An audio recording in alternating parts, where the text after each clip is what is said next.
بسم اللہ الرحمن الرحیم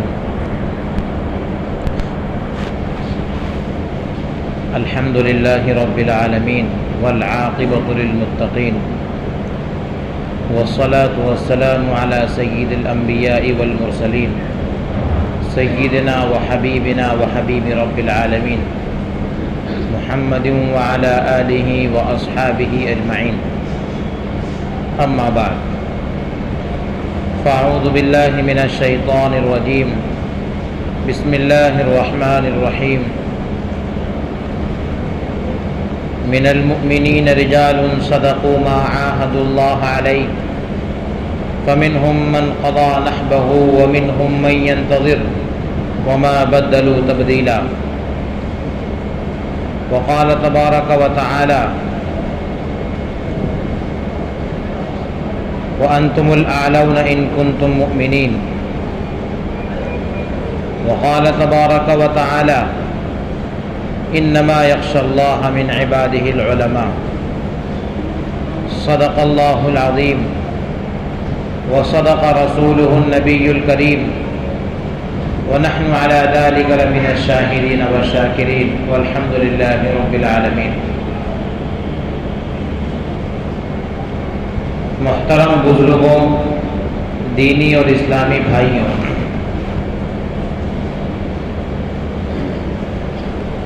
اللہ تبارک و تعالی نے ہم مسلمانوں کو ایک بہت بڑی نعمت سے نوازا، اور وہ نعمت ہے آزادی کی نعمت. اگر یہ نعمت نہ ہوتی تو نہ ہم مسلمان ہوتے، نہ اس ملک میں ہمارا وجود ہوتا، نہ ہماری مسجدیں ہوتی، نہ ہماری خانقاہیں ہوتی، نہ مدارس ہوتے، نہ تعلیم قرآن ہوتی. یہ ایک عظیم ترین نعمت ہمارے اکابر علماء، ہمارے بزرگوں اور ہمارے مجاہدین کی محنت سے اللہ تعالیٰ نے ہمیں عنایت کی. اور یاد رہے کہ جو نعمت جتنی محنت سے حاصل ہوتی ہے، جتنی مشقت سے حاصل ہوتی ہے، وہ نعمت اتنی ہی عظیم ہوتی ہے. افسوس یہ ہے کہ ہم اس نعمت کی قدر اس وقت کرتے جبکہ ہم اس نعمت کو جانتے، اس نعمت کی تاریخ کو جانتے. ہم نے اپنی تاریخ کو فراموش کیا، اپنی تاریخ کو بھلا دیا، اور ہماری تاریخ کو باشندگان ہند نے مسخ کر دیا، بدل دیا، جس کے نتیجے میں یہ ہمیں نعمت ہی سمجھ میں نہیں آتی. جبکہ حقیقت یوں ہے کہ یہ ملک ہندوستان تقریباً 850 سال مسلمانوں کے ہاتھوں میں رہا اور مسلمانوں کا اقتدار اس میں رائج رہا. لیکن اپنی ہی بدعمالی کی کہیے یا مشیت الہی سے اس کو تعبیر کہیے، ایک لمبے عرصے کے لیے یہ مسلمان ہمارے ہاتھوں سے چھن گیا، اور انگریز اس ہندوستان پر قابض ہو گیا، وہ صاحب اقتدار بن گیا. یہیں سے ہماری آزمائش کا دور شروع ہوا، ہماری ابتلا کا دور شروع ہوا، اور ہمارے اوپر مصائب کے پہاڑ توڑے جانے لگے. جو تاریخ 15 اگست میں ہمارے سامنے بیان کی جاتی ہے، یہ مسخ شدہ تاریخ، یہ ناکافی تاریخ ہے، جس میں چند گنے چنے مسلمان، باقی سب انہی کے لوگوں کا تذکرہ کیا جاتا ہے، جبکہ حقیقت اس کے برعکس ہے. جو ہماری تاریخی کتابیں ہمارے سامنے موجود ہیں، وہ اس کے برعکس ہمیں تاریخ بتاتی ہیں. اس ملک کے لیے، اس ملک کی آزادی کے لیے سب سے بڑی قربانی اگر کسی نے دی ہے تو وہ ہمارے مسلمانوں نے دی ہے، اور ان میں خصوصاً ہمارے علماء کرام نے دی. ہمیں تاریخ بتائی جاتی ہے 1857 کے بعد کی، جبکہ ہماری تاریخ کا آغاز ہوتا ہے 1756 سے۔ یہ 100 سال ہمارے بھلا دیے گئے۔ ہماری تاریخ کا آغاز ہوتا ہے 1756 سے۔ نواب سراج الدولہ کے نانا جان، جنہوں نے اس ملک ہندوستان میں انگریزوں کو نکال کر باہر بھگانے کا فیصلہ کیا، اور ایسٹ انڈیا کمپنی جس نے بنگال کو اپنا مرکز بنایا اور وہیں سے پورے ہندوستان پر حکومت کرنے کا منصوبہ بنایا، وہیں اپنا جمگٹھا تیار کیا اور وہیں اپنے منصوبے تیار کرنے لگے، وہاں سب سے پہلے مخالفت کا بگل نواب سراج الدولہ کے نانا جان نے بجایا۔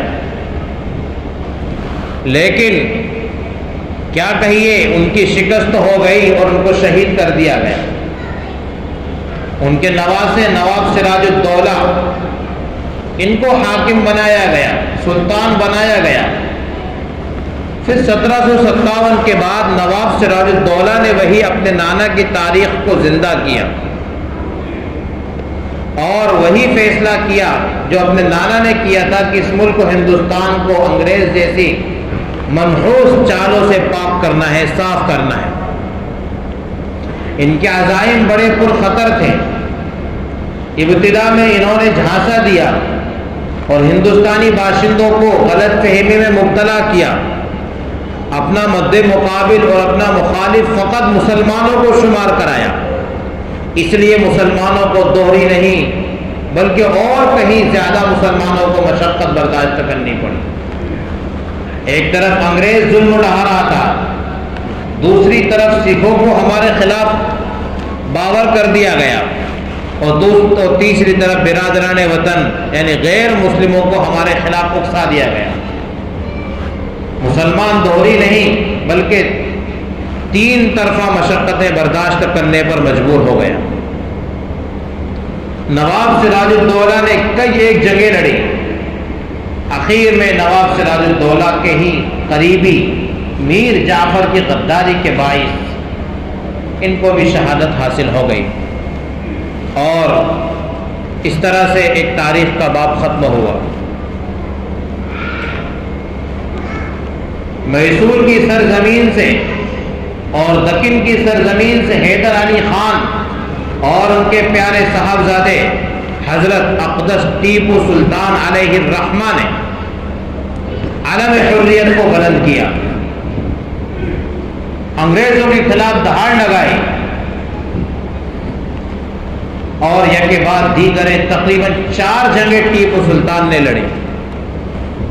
بظاہر ٹیپو سلطان کو ہم مسلمانوں کے سامنے ایک عامی انسان کی شکل میں پیش کیا جاتا ہے، جو فوٹو اور تصویر ہمارے پاس پہنچائی جاتی ہے اس میں داڑھی بھی نہیں، یہ ان کی تصویر کو مسخ کیا گیا ہے، حقیقت میں اصلی تصویر وہ نہیں ہے۔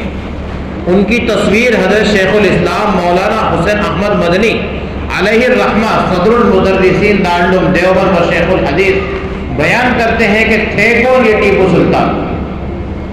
ٹیپو سلطان وہ مرد مجاہد تھے، وہ اہل اللہ تھے، جن کی 5 وقتہ نمازیں کیا، جن کی کبھی تہجد بھی فوت نہیں ہوئی تھی، کبھی تہجد کی نماز بھی ان کی فوت نہیں ہوئی تھی، بلکہ جس دن ٹیپو سلطان کی شہادت ہوئی اس دن نماز تہجد کو ادا کیا، نماز اشراق کو بھی ادا کیا، بعد نماز فجر تلاوت قرآن کا بھی اہتمام کیا، اس کے بعد میدان میں آئے اور وہاں شہادت ان کو حاصل ہوئی۔ ان کا چہرہ اور ان کی تصویر ہمارے سامنے مسخ کر کے پیش کی جاتی ہے۔ جب ٹیپو سلطان کی شہادت ہو گئی اس وقت انگریز کے جنرل نے بڑے فخر سے یوں کہا تھا، اب ہندوستان ہمارا۔ اللہ تعالیٰ نے رعب دبدبہ اتنا زبردست عنایت کیا تھا۔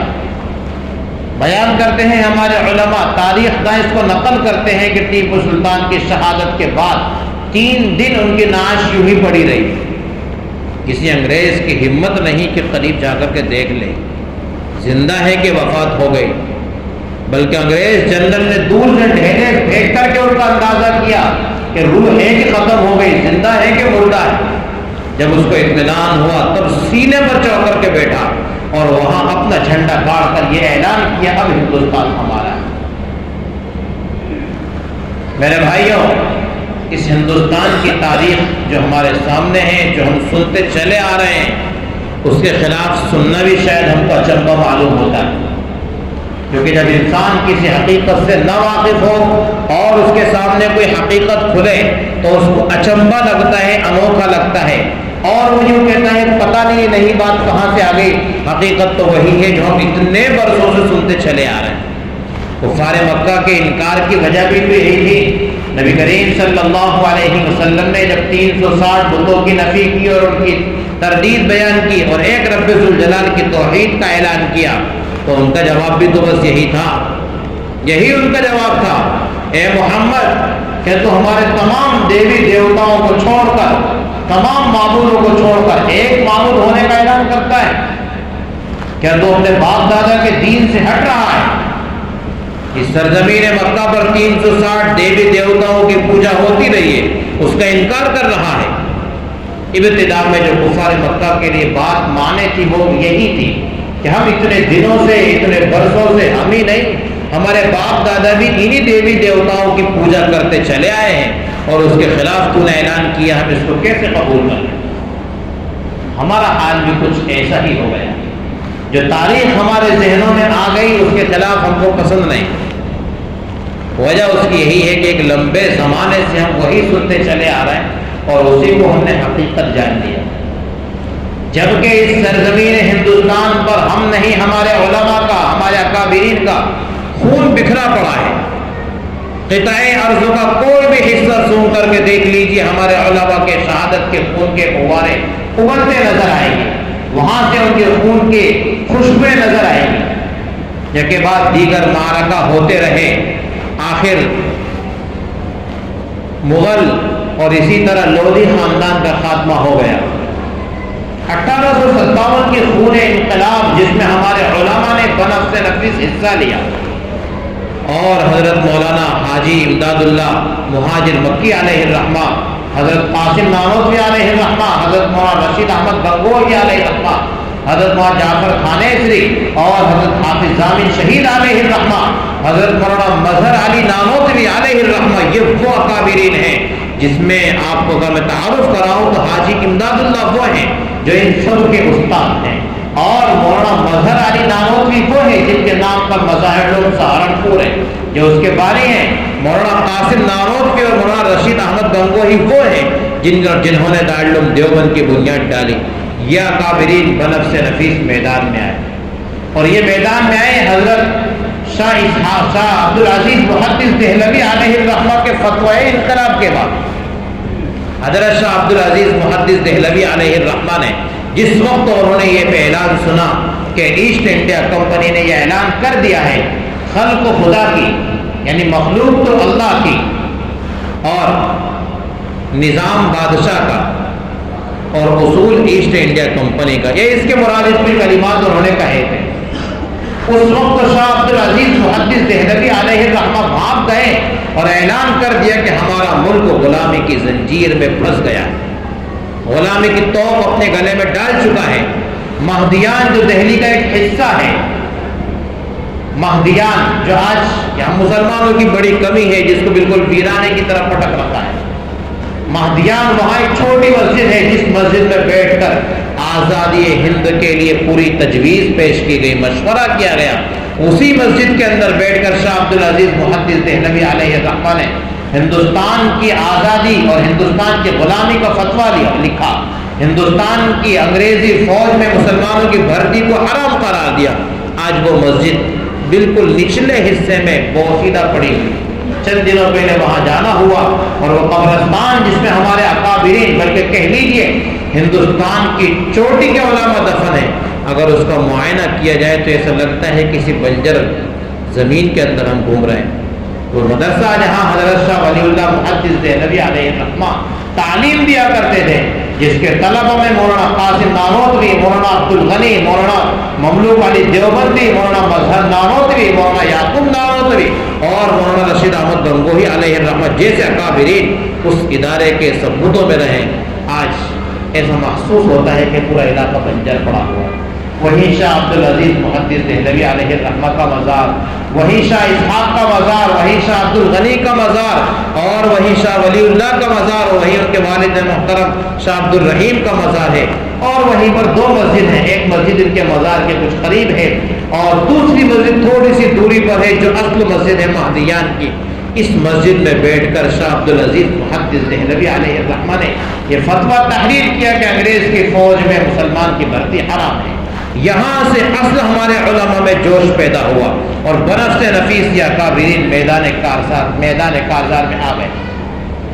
1857 کی جو خون انقلاب جنگ ہوئی تھی، اس جنگ کے مورخین تحریر کرتے ہیں کہ دہلی کے چاندنی چوک سے لے کر شاملی کے میدان تک اکیلے اسی شہرہ پر کوئی درخت ایسا نہیں تھا جس پر کسی عالم دین کی گردن نہ لٹکی ہو۔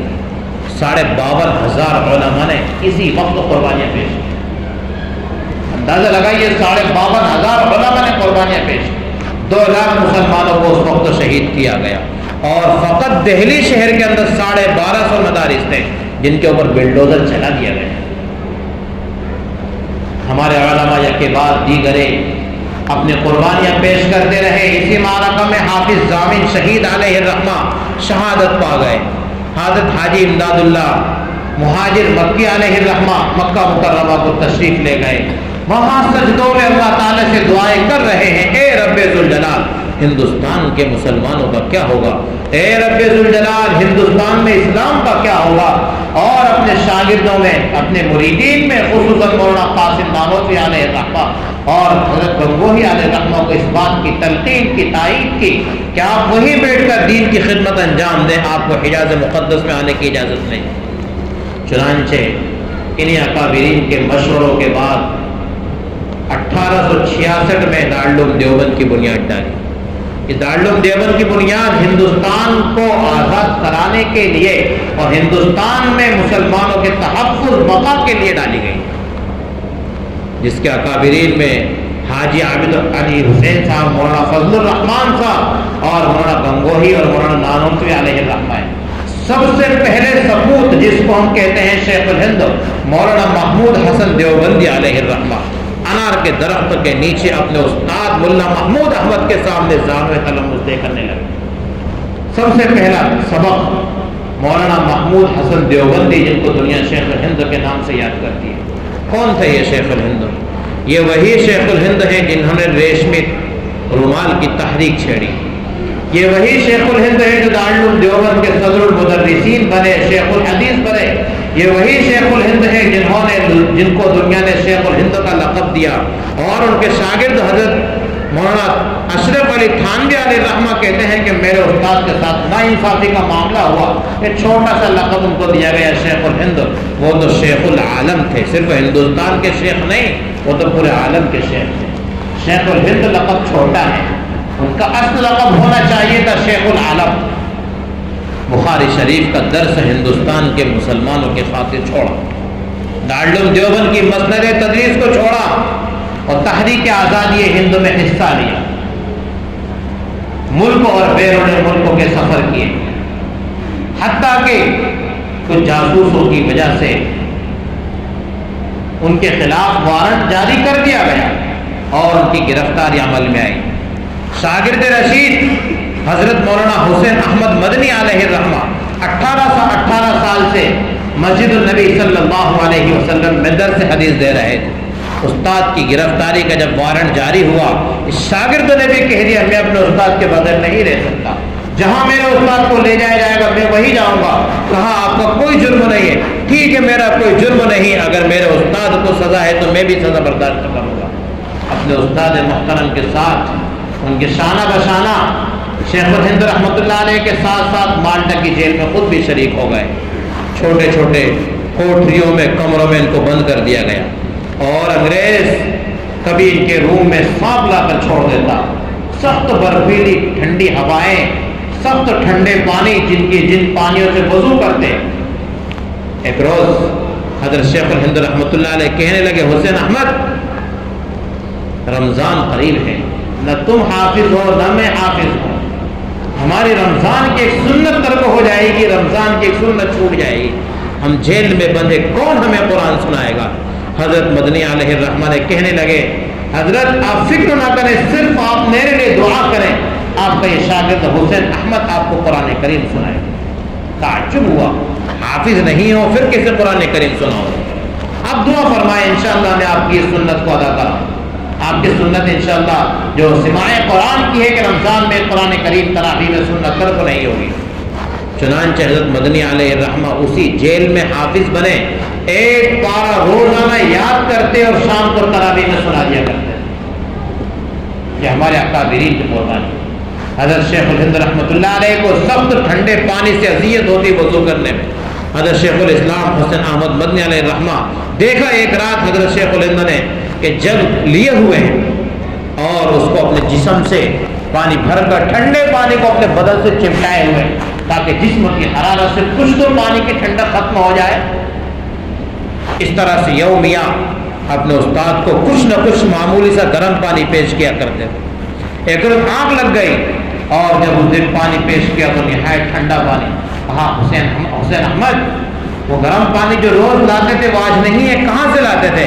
روتے ہوئے جواب دیا حضرت اقدس میں اپنے جسم کی گرمی سے اس کو گرم کیا کرتا تھا، آج میری آنکھ لگ گئی کہ گرم نہیں کر پایا۔ کمرے میں ان کے سانپ چھوڑ دیا کرتے تھے، ایک روز سانپ چھوڑ دیا، شیخ الہند رحمۃ اللہ علیہ کہنے لگے حسین احمد ذرا ہوشیار رہنا، وہاں سانپ ہے۔ جواب دیا اطمینان کے ساتھ اگر اللہ کی طرف سے موت مقدر ہوگی تو ڈس لے گا، کھا لے گا، ورنہ اللہ اس کا خاتمہ کر دے گا۔ حضرت شیخ الہند رحمۃ اللہ علیہ نے کہا ضربے لگاؤ میرے ساتھ، اللہ اللہ اللہ۔ دونوں استاد شاگرد اللہ اللہ کی ضربے لگا رہے، ادھر وہ سانپ بھی اس طرح سے کھڑے ہو کر ان کے ساتھ جھولنے لگا اور وہ بھی اللہ اللہ کی ضربے لگانے لگا۔ بس ایک ہی منشا تھی انگریز کی کہ شیخ الہند حسین احمد انگریز کی فوج میں جو بھرتی ہونے کا فتویٰ دے رکھا ہے اس کے خلاف فتویٰ دے دو، انگریزوں کی مخالفت چھوڑ دو، ہم جیل سے تم کو بری کر دیں گے، رہا کر دیں گے۔ ایک ہی جواب تھا شیخ الہند رحمۃ اللہ علیہ کا، کل بھی وہی فتویٰ تھا، آج بھی وہی کہتا ہوں، مرتے دم تک وہی کہتا رہوں گا، انگریز تیری مخالفت، تیرے خلاف جہاد کرنا ہمارے ذمہ لازم ہے، کہتا رہوں گا تیری فوج میں مسلمانوں کی بھرتی حرام ہے۔ حضرت شیخ الہند رحمۃ اللہ علیہ اور حضرت شیخ الاسلام نے مکمل 3 سال کالے پانی کی صعوبتیں برداشت کی، جیل کی صعوبتیں برداشت کی۔ جب ان کو ہندوستان بھیجا اور رہائی نصیب ہو گئی، اس وقت دیوبند پہنچنے پر ان کی وفات ہو گئی، کچھ وقتوں کے بعد ان کی وفات ہو گئی۔ ان دنوں حضرت شیخ الاسلام حسین احمد مدنی علیہ الرحمہ کلکتہ میں تھے، استاد کی وفات کی خبر سنتے ہی وہاں سے تشریف لائے، تختے پر لیٹایا گیا، استاد کے کپڑے بدن سے اتارے گئے، عجیب ماجرا لوگوں نے دیکھا، حیرت میں پڑ گئے، گورے چٹے تھے بالکل خوبصورت حضرت شیخ الہند رحمۃ اللہ علیہ، لیکن جب غسل کے لیے ان کو لیٹایا تو کمر کا گوشت ختم، پیچھے کالے کالے داغ ہیں۔ آخر لوگ پریشان، یہ نشان کس چیز کے ہیں؟ حضرت شیخ الاسلام حسین احمد مدنی رحمۃ اللہ علیہ سے پوچھا، آپ نے روتے ہوئے کہا میرے استاد نے مجھے کہا تھا حسین احمد میری حیات میں اس راز کو فاش مت کر دینا اور اس راز کو راز بنا کر کے رکھنا، میرے استاد کو انگریز کالے پانی کی جب سلاخوں کے پیچھے ڈال رکھا تھا، جیل کی صعوبتوں میں ڈال رکھا تھا، اس وقت تو ایک روز انگاروں پر لیٹا دیا تھا، انگاروں پر لیٹا دیا تھا، گرم گرم سلاخیں ان کے پیچھے داغی گئی تھیں جس کے یہ نشان ہیں، اور اسی کی وجہ سے گوشت ختم ہو گیا۔ یہ ہے وہ آزادی ہند جو ہم کو حاصل ہوئی، اور یہ آزادی ہم کو ہمارے اکابرین علماء کی محنتوں کے نتیجے میں 1947 میں تقریباً 190 سالہ خدمت، محنت، مشقت اور قربانیوں کے بعد حاصل ہوئی۔ اب ہم لوگ 3 دن کے بعد جو عوام الناس سے اور جو ہمارے برادران وطن سے تاریخ سنیں گے وہ اس کے برعکس سے ہی سنیں گے۔ ایک لفظ بھی شیخ الاسلام کے نام کا نہیں آئے گا، ایک لفظ بھی شیخ الہند کے نام کا نہیں آئے گا، زیادہ سے زیادہ 3 سے 4 نام سننے کو ملیں گے، ابوالکلام آزاد، مولانا برکت اللہ بھوپالی، اشفاق اللہ خان، اور 2-4 نام ہم کو سنا دیں گے، بس اس سے زیادہ نام نہیں سنائیں گے۔ جبکہ یاد رہے کہ ہمارے 1 نہیں 2 نہیں 52,000 علماء نے، 52,500 علماء نے، وقت ہوتا تو میں اس کی مفصل تاریخ بیان کرتا، اتنے علماء نے اس ہندوستان کی آزادی کے لیے قربانیاں پیش کی۔ یہ ہے اصل میں ہماری تاریخ۔ وقت کم ہے، بات ختم کرتا ہوں، لیکن ایک سبق دیتا ہوں، کہیں بیٹھ کر ہم اپنی تاریخ سے واقف ہوں، کہیں بیٹھ کر ہم اپنی تاریخ کا مطالعہ کریں۔ خود نہیں جانتے تو کسی اہل علم کے پاس جا کر ہماری اس تاریخ کو ہم پڑھیں، سنیں، ان کی زبانی اپنے کانوں تک اس تاریخ کو پہنچائیں، جس کا اثر اور نتیجہ یہ ہوگا کہ ہم کو سمجھ میں آئے گا کہ آج جو ہماری مسجدیں، ہماری عالیشان مساجد جو آباد ہیں، وہ ہمارے علماء کی محنت کا نتیجہ ہے۔ ہمارے مدارس جو کھلی فضا میں دینی خدمات انجام دے رہے ہیں، یہ ہمارے اکابر کی محنت کا نتیجہ ہے۔ ہم جو اپنے مائکوں سے اذانیں کہہ رہے ہیں اور اسلامی لباس میں بالکل گھوم رہے ہیں آزادی کے ساتھ، یہ ہمارے علماء کی محنت کا نتیجہ ہے۔ اللہ تعالیٰ کروڑوں رحمت نازل فرمائے ہمارے اکابرین پر اور ان کی قبروں کو نور سے بھر دے۔ وما توفیقی الا باللہ۔